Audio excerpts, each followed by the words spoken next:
Good morning, this is Sean with Tip Top Yard Maintenance. We're out here in Aumsville getting ready to do a full new everything here in the front yard. As you can see, there's already some pretty mature bushes that are in here and everything.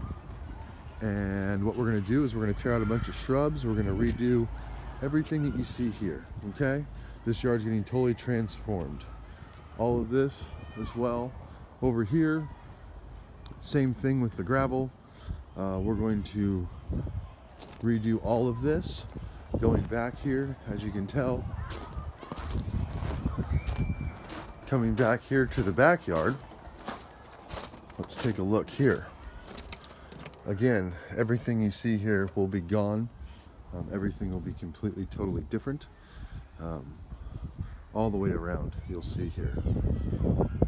Everything will be completely 100% different. Okay?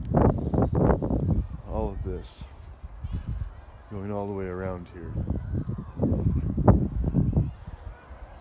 All of this here. All of this here. As you can see with everything that we have going on. So it's going to be a total transformation on what we're going to do here. Okay, the next video will probably be in 2 parts. So if you're watching this on our website, make sure that you go through and look for the second part of the video, because after we're going to explain a lot of stuff that we're doing. All right, let's see what it looks like in 4 days.